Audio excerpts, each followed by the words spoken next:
ওবায়দুল কাদের ভারতে গেছে, শুনলাম নাকি মারা গেছে। হ্যাঁ, মনে নাই? তুমি দেখছো? শুনতেছি মারা গেছে, লাশ ফ্রিজে রাখছে, ফ্রিজেও লাশ পৌঁছে গেছে, শুনতে পারতেছি, প্রকাশ করতেছে না। নির্বাচনের আগে একটা গ্যাঞ্জাম লাগাইয়া দেশে নিয়ে আইসে মাটি দিবে, মরার আগে বলছে বাংলাদেশে আমার মাটি দিয়েন, কারণ তার তো মুরিদ টুরিদের অভাব নাই। কাউয়ার মুরিদ আছে না নাই? কাউয়ার মুরিদ, কুকুরগুলা, ইঁদুর বাঁদর গুলা কাউয়ার মুরিদ। যত কাউয়া আছে সবগুলো এখন ভারতে পালিয়ে আছে। কথা বল না কেন?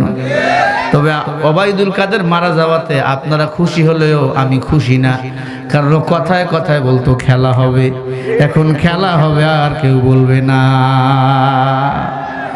কেন পালাইলা? কেন মরে ফ্রিজে পড়ে রইলা? কেন? ভারত আমাদের বন্ধু না দুশ্মন? জোরে কন। বিএনপিরা কি কইতে জানেন? আওয়ামী লীগ যদি বিএনপিরে ভোট দেয় আমাদের কোনো আপত্তি নাই, ওরা আমাদের সাথে হয়ে যাবে। ভিডিও দেখো নাই? ইসবি সাহেব বিএনপির পার্টি অফিসের সামনে দাঁড়িয়ে আছে, তার নেতাকর্মীদেরকে পুলিশ ধরতেছে, নিয়ে যাচ্ছে। মুরগির বাচ্চারা যেমন চিল ধরে সুই দিয়ে নিয়ে যায়, ধরে ধরে নিয়ে যাচ্ছিল। কথা কোন ঠিক কিনা?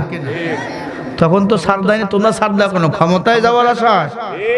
খবরদার, যেই বাঙালিদের স্বাধীন করছে ওই বাঙালি আবার নতুন করে দেশ স্বাধীন করতে পারে।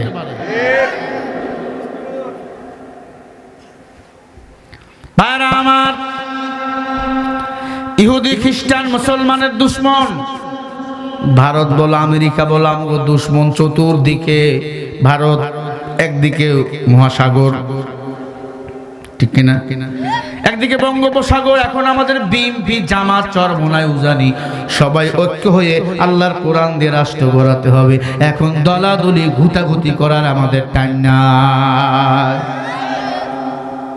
এখনো যদি ঘুতানো আমার দলের না, আপনিও মারি খাবেন। একদল মারি খায়, আর একদল এখন হাসে, কয় ও মারি খাইছে। তুমি হাসো কেন? কয় ও আমার দলের না।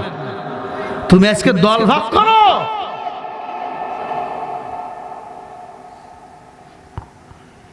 আমাদের দলের নাম হলো ইসলাম। দুনিয়াতে বিএনপি করবা, জামাত করবা, চরমোনাই করবা, এগুলো দুনিয়ার দল। কথা বল না কেন? ইসলামের সাথে সংক্ষিপ্ত থাকা লাগবে, সম্পর্ক থাকা লাগবে। ইসলাম ছাড়া আমাদের বাঁচার কোনো উপায় নাই। وَمَن يَبْتَغِي غَيْرَ الْإِسْلَامِ دِينًا فَلَن يُقْبَلَ مِنْهُ وَهُوَ فِي الْآخِرَةِ مِنَ الْخَاسِرِينَ।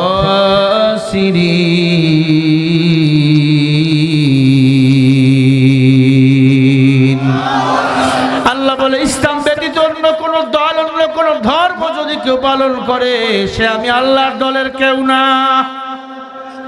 আমগো দল হবে কি? জোরে বলেন। আমগো দল হবে ইসলাম। সূরা আলে ইমরানের 85 নম্বর আয়াত।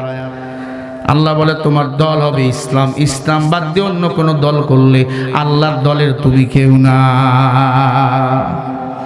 আল্লাহর দলে হয়ে যাও, নিজেকে মুসলমানের রঙে রঙিন বানাও, ইসলামের সাথে রঙিন বানাও।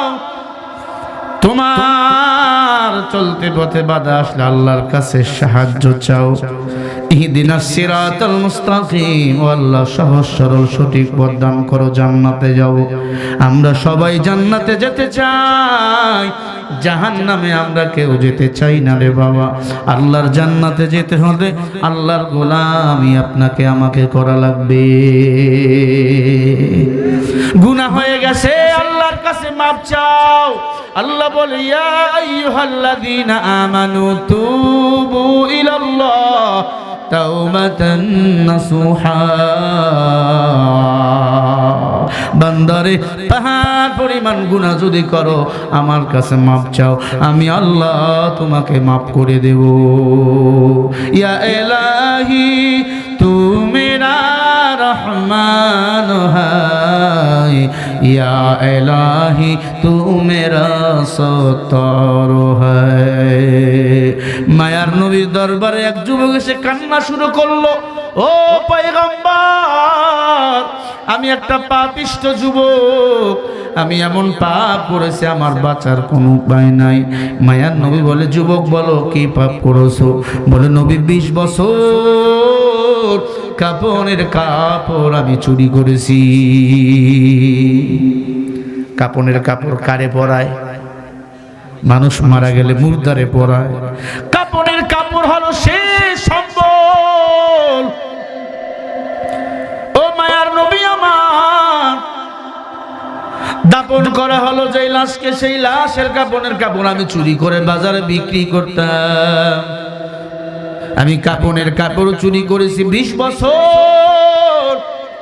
এই পাপ আল্লাহ কি আমার ক্ষমা করবে রে নবী? আপনার কাছে আইছি। নবী কান্দে আর বলে, যুবক কেমনে করলি এটা? ওই কবরের ভয় তোর দিলের মধ্যে নাই। যুবক ডাক দিয়ে বলে, নবী শুধু তাই না, মদিনার একটা সুন্দরী মেয়ে মারা গেল। ও মায়ার নবী, মদিনার সুন্দরী মেয়ে যখন মারা গেল, তাকে দাপন করা হলো। আমি তার কবরে একা গিয়া ঢুকলাম। ওই কবরে ঢুকার পরে গিয়া দেখি অন্ধকার কবর। ওই কবরের ভিতর ঢুইকা যখন ওই সুন্দরী মেয়েটার মুখের কাপড় সরাইলাম, ওগো পয়গম্বর, এমন সুন্দর চেহারা আমি কোনোদিন দেখি নাই। মরা লাশের চেহারা এত সুন্দর হয় আমি জানি না। নবী শুধু 20 বছর কাপড়ের কাপড় চুরি করছি তাই না, আমি এবার মরা লাশের সাথে জেনা শুরু করে দিলাম। বলেন নাউজুবিল্লাহ। ওগো নবী, মরা লাশের সাথে আমি জেনা করা শুরু করে দিলাম। জেনা করতেছি, ওমন সময় মরা লাশের জবান খুলিয়া গেল। আমারে ডাক দিয়ে বলে, যুবক তুমি এটা কি করলা রে যুবক? আমি লাশের সাথে জেনা করলা। কুল্লু নাফসিন যায়িকাতুল মাউত। ও যুবক, প্রত্যেকটা প্রাণীকে মৃত্যুর স্বাদ গ্রহণ করাই লাগবে। লাগবে কি লাগবে না বলেন? আপনাকে মরা লাগবে, আমাকে মরা লাগবে। আপনার কবরে আপনি যাবেন, আমার কবরে আমি যাব। আল্লাহর নবী ডাক দিয়ে বলে, যুবকের পরে কি হলো? বলে, নবী লাশটা আমাকে ডাক দিয়ে কয়, যুবক রে, আমাকে নাপাক বানাইলি, আল্লাহর আদালতে আমি কেমনে দাঁড় হব? ও যুবক, আমি আজকে এই কবরের বাসিন্দা। এমন একদিন আসবে তুমিও হবে কবরের বাসিন্দা।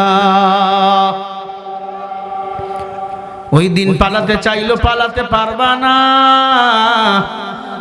নবী গো, আমি যখন জেনা করতেছিলাম পাশেও মনে হয় কবর। বিকট আওয়াজ, মনে হচ্ছে কবরে আযাব হচ্ছে, আযাব। আমি কবর থেকে উঠে একটা দৌড় মারলাম, ভয় লাশটা আমাকে আঞ্জারা পাকে ধরে ফেলছে, আসতে দেয় না। আমি একটা দৌড় দিয়ে ওই কবর থেকে বাইরে চলে আসলাম। বুখারীর ঘটনা। আল্লাহ পাক এই ঘটনার পরিপ্রেক্ষিতে আয়াত নাযিল করেছে কোরআন শরীফে। মায়ার নবী ডাক দিয়ে বলে, রে যুবক, তারপরে কি করলা? বলে, নবী আমি দৌড় দিয়ে কবর থেকে বাইর হয়ে গেলাম, বাইর হইয়া গোসল করলাম।